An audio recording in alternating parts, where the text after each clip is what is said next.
We have a fantastic panel with us today. So what I'd like to do is have each of you introduce yourselves briefly, and then we'll jump into it. So Louise, you first, yeah?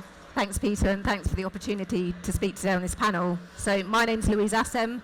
I'm from the International Copper Association, and I'm the Global Head of Materials Stewardship there. So we cover health, environment, and sustainability of copper. Great, thanks Louise. Bernd? Yeah, thank you. My name is Bernd Schäfer. I'm the CEO of EIT Raw Materials.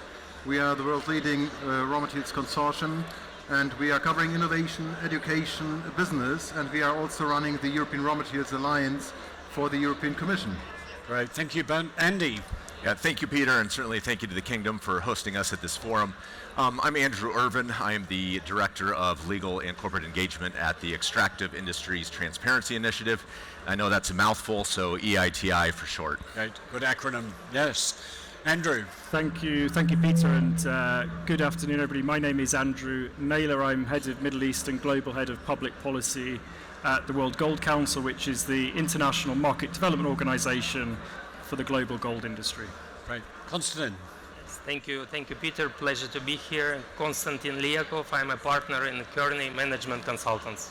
Great, Happy thank you. to be here. So what I'll do is just some opening remarks to context set, and then we'll jump into each of the panelists with specific questions. So I think what we've got, particularly with the IRA and the CRM Act in Europe, as well as other mercantile approaches from other countries, is really a set of ingredients into a very complex stew, as I call it. So if you look at the IRA and CRM, they're a mix of supply chain security, industrialization policy to bring more manufacturing into those countries, which is capturing more value, and also job creation. And those things are sometimes at odds with each other. And then you put into that the desire of countries that have the resource endowment wanting to develop their resources in a way that grows their prosperity, and by definition they want to retain as much of the downstream value of those resources to drive that. And I think the discussion we're going to talk about, is this something that is natural to drive collaboration, or these are actually at odds with each other? So I think it creates a lot of complexity personally. So we'll jump straight into it. So Louise, copper. It's the IEA called that the metal of electricity. And on some countries it's not on their critical minerals list, like the US it's not. So when you look at things like the IRA and the CRM, does this create more complexity for us, or is it helping to simplify things? Yeah, thanks, Peter. So, as you said, copper is the metal of electricity. It's absolutely essential for us to meet societal goals on clean energy transition. In fact, it's used in pretty much all applications where you're talking about electricity distribution. So, for example, electric vehicles, around 3 to 4 times the amount of copper is needed for an EV compared to a combustion engine car. It's used in wind, onshore and offshore wind, electricity transmission. It's also used in heat pumps and air conditioning. And so we do expect copper demand to double by 2050 to meet societal goals for clean energy. Currently it's about 26 million tonnes. We expect it to be more than 50 by 2050. And so, as you said, some countries have already designated copper as a critical mineral. Australia, Canada, Japan, China, for example. In the EU, it's considered a strategic raw material, and that does have some conditions attached around decreasing times for permitting of both new mines and also recycling facilities. But the US has not done that. Instead, they've put a lot of provisions in the Inflation Reduction Act for clean energy, and a lot of those relate to copper. In fact, there's around, I think, $370 billion worth of clean energy provisions, and they relate to incentives for EVs, EV charging infrastructure. All of these things need copper. And actually, S&P Global noted last year that by 2035, the US will need to import 2/3 of its copper.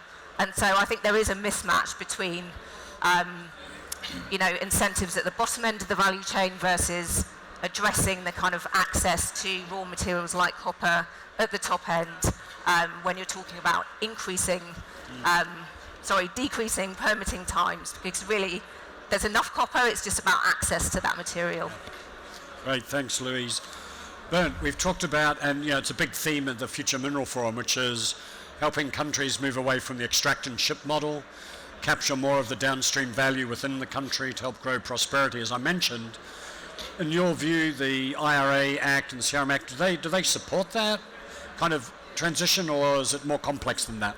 Well, it is definitely a complex issue, and we have to look at this in the context of the current situation, where I think it's obvious that the context is that China is dominating most of the raw materials supplies, not only to Europe, but also to the US. And I think in this context, both acts have to be looked at. Yeah? So the Inflation Reduction Act is a bit more inbound oriented to strengthen the US production and incentivate also investments into the sector there, as the word says, to create inflation reduction, so bring prices down and get more independent also. Whereas the Critical Raw Materials Act, whilst following the same intention to boost and to strengthen the raw material supply chain in Europe and to step up investments into the sector, is also outbound oriented when it comes also to the international collaboration. And here, Peter, to your question, of course, it is intended to strengthen international collaborations. It is also living this, and we have already been starting in Europe with various international partnerships, and those are strongly oriented to maximize the absolute value of a country along the raw material supply chain, not only from extraction mining, but also processing, recycling, and all this. And it addresses also then ultimately aspects like ESG, like skills building, like innovation and technology. Yeah, I mean, those are important aspects which we'll dive into. Excuse me, Andy, I didn't mention in my opening remarks, wrapped all around this are standards, and a plethora of standards, right? So we got ICMM standards, Copper Mark, the Canadian Mining Association, there's just one after the other. So in this environment, what role do standards have to play? And it seems to me when you have more standards, it just adds even more complexity to already a difficult situation. So how do you see this? Thanks, Peter. Obviously representing the EITI, which promotes the open and accountable management of oil, gas, and mineral resources. And we've developed the EITI standard, which is the benchmark for transparency in the extractive industries. I'm not going to argue against standards or against transparency. And information disclosed under any of these standards that you've mentioned goes a long ways towards building trust. Yep. So it is important to have that information out there. It's not necessarily a bad thing. At the EITI, we have reporting in a number of different areas, but of particular use is information on beneficial owners of companies, so governments and companies can understand who they're doing business with. Contract transparency is another one of our big policy areas. So the public can understand the terms of any deal that a government enters with a corporation. They also have, it's longer lasting when it's a public contract like that. And then we also have disclosures, which are important on taxes and payments to government, as well as the social and environmental expenditures that companies have. And that goes a long ways to helping the public understand the benefits of mining. So this is all very important. But as you explained, since the ESG movement, there has been a ballooning of different standards. Information is good, but that has caused reporting fatigue by companies, and certainly, for stakeholders, it's been more confusing. So at the ITI, we're trying to move towards systematic disclosure of information, so companies and governments putting that information out in real time instead of old paper reports like our former EITI reports. We're also, working with other standards, and so if a company's disclosing, say, under GRI or SASB, we'll recognize that reporting to cut down on duplication. There is a movement afoot, talking about cutting down on duplication by, as you said, the Copper Mark, the Mineral Association of Canada, World Gold Council, and ICMM, to try and consolidate standards and really create one standard that would apply to any commodity, in any geography, with a company of any size, to the extent that the process there is transparent, provides clear information, and then also, reduces reporting burden. That's a great thing, and they also have a multi-stakeholder assessment process for that they're planning. So from the EITI's perspective, we're involved, we're very supportive, and any sort of convergence that actually hopefully gets more companies reporting, and I think that's really all of these standards have have similar companies under all of the standards. Sure. The more companies we can get reporting, say, under a consolidated standard, the better for the mining industry, the better for the ESG performance and really changing this perception of the mining industry. Yeah, and we'll dive a bit into later about trust is built on transparency, collaboration is only successful if you trust each other, so these are all kind of connected. So Andrew, I guess, whilst apologetically gold's not a critical mineral, it's a very important commodity in the global markets, and arguably you guys have been through this journey that we've been talking about, so are there any kind of insights or lessons you can draw for us from the journey that gold's been on, and the World Gold Council obviously been leading a lot of that? Yeah, I mean, first of all, I would say from a strict application of the definition, gold isn't a critical mineral. But if you go back 30 years ago, supply was dominated by one country in particular. Now, gold is still a very, very scarce asset, but supply is very, very diverse now. It's mined on every continent in the planet except Antarctica. And you look at, there's no single country that dominates supply. So the geopolitical debate and the geopolitical angle of the critical minerals agenda isn't quite the same for gold. But in a broader sense, gold plays a critical role in economies, in the societies in which, in host communities in which gold mining takes place, but also when you look at the end use of gold, gold's role in the broader economy as a financial asset, as a major financial system stabilizer. It's used by central banks and so on. This is all very important and makes gold critical. And what we have done, and one of our major roles, is to try and articulate, to help people understand and to communicate the benefits that gold brings, not just in terms of its extraction, its production and its processing, but also its end use. And I think we need to do that as a broader extractives industry, make sure that the end user case is well understood, because really it's pressure from, not just from governments and from regulators, but from the end users of the commodities that we're producing, in particular the financial community, that is driving a lot of the agenda when it comes to ESG, when it comes to transparency, when it comes to traceability and standards and reporting. And I think being able to articulate the role that our respective commodities play in societies, in host communities, and as an end-use component is really, really, really important. Yeah, no, thank you for that. And I think that kind of whole of value chain approach almost is really interesting, because I think in critical minerals, and Costa, this is a perfect lead-in for you, we really don't take a whole of value chain approach, and you guys are doing a lot of work downstream, so it's interesting. How do you think people like auto OEMs and all that, what's their influence and how are they going to shape this agenda for critical minerals into the mining industry? What are you seeing? Thank you for the question. Actually, we were joking before, no? How many OEMs are today in this room? No? I think I haven't seen any, except of the 2 cars outside of Hyundai. But what we see in the downstream segment is that there are 2 challenges today for the downstream companies. So one challenge is on the supply chain security, actually, in the critical mineral space. And the other challenge is the ESG agenda. So basically, and the downstream companies, OEMs, they have to comply in the both ways. No? So they have to find the raw materials actually to build the net zero car because their consumer wants the net zero car. And what we see is that on the supply chain security, they are moving into integration along the value chain. So in the midstream and in the upstream sectors, you take, for example, Stellantis buying 14% of a copper producer.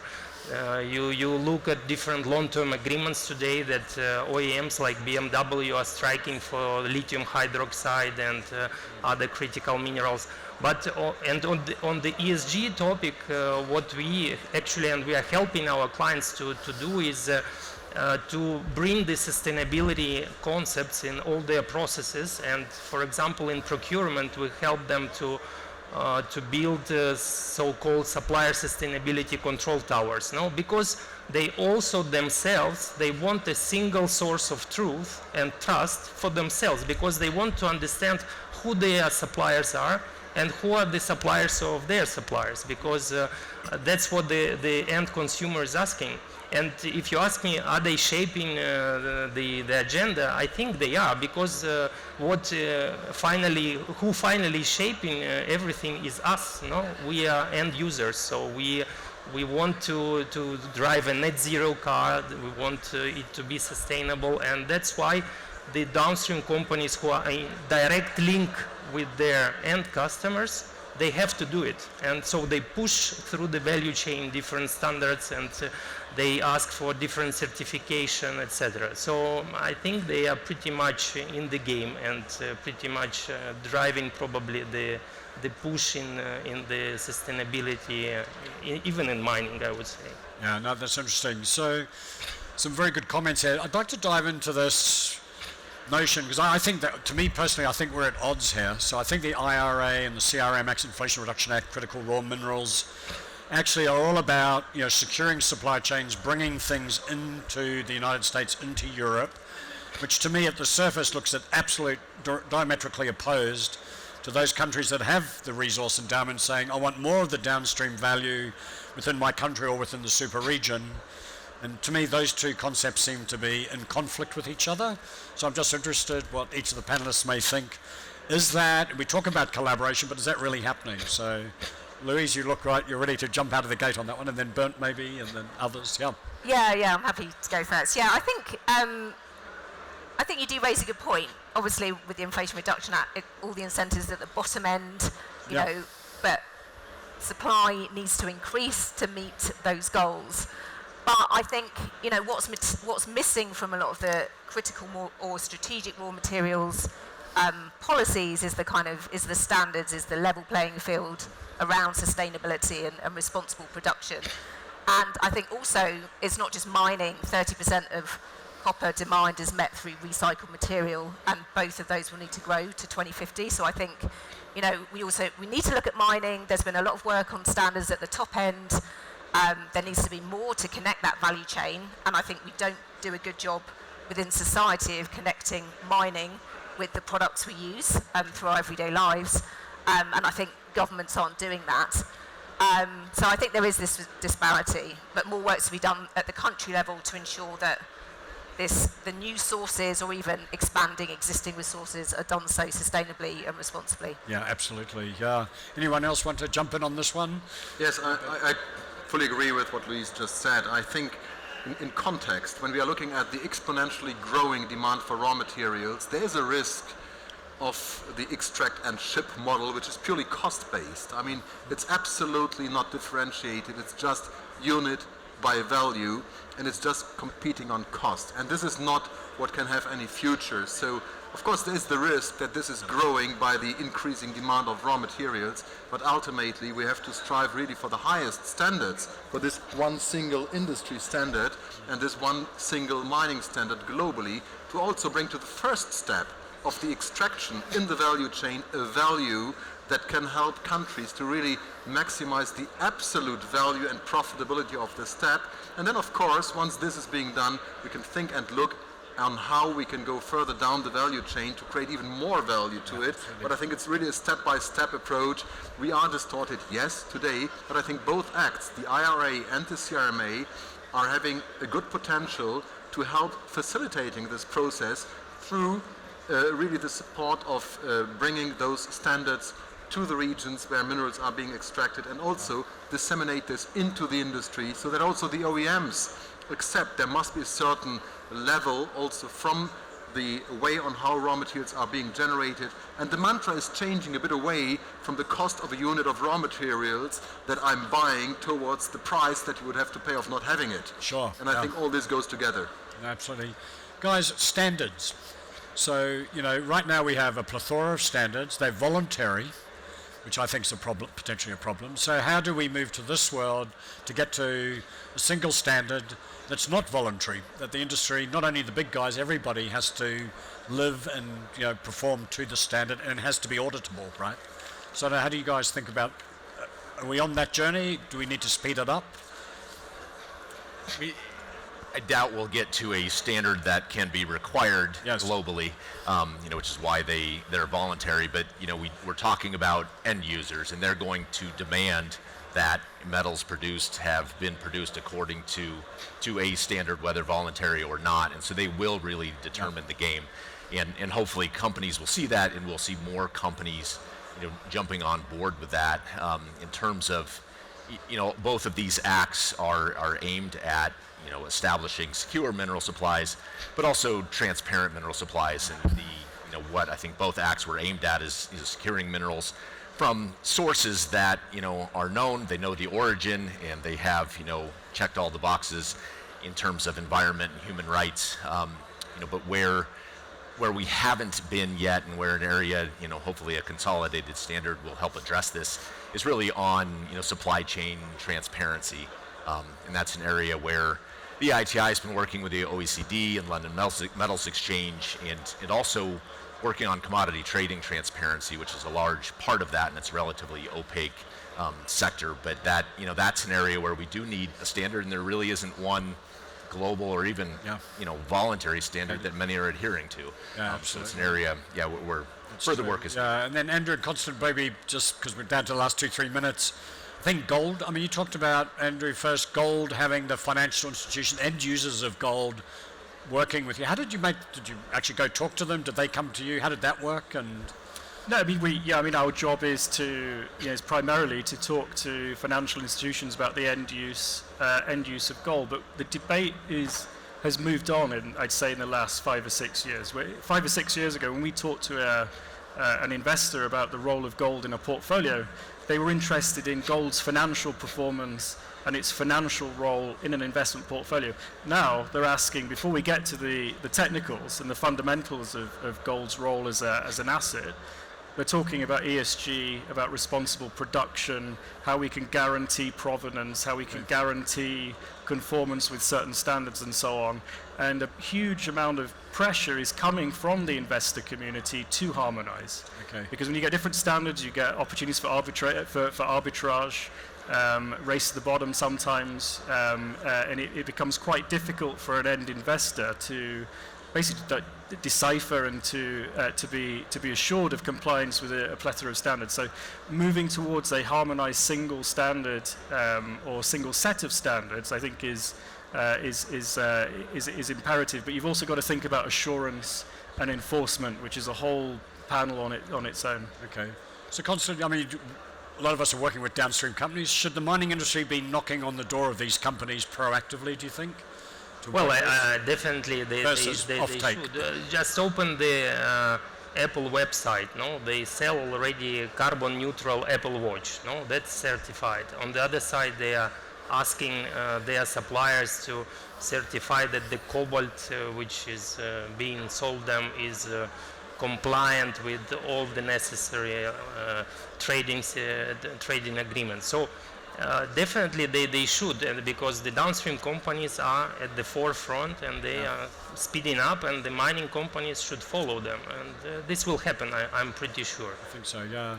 So I think what we're talking about is, how can we increase the supply of minerals in a way so they're responsibly extracted, responsibly processed to meet the demands of downstream, and you can achieve that through transparency, which is going to be achieved by standards, and then the trust and collaboration that comes with the countries to ensure that they can capture as much of the value to grow the prosperity of their countries. I think that's a grand challenge for the industry, actually.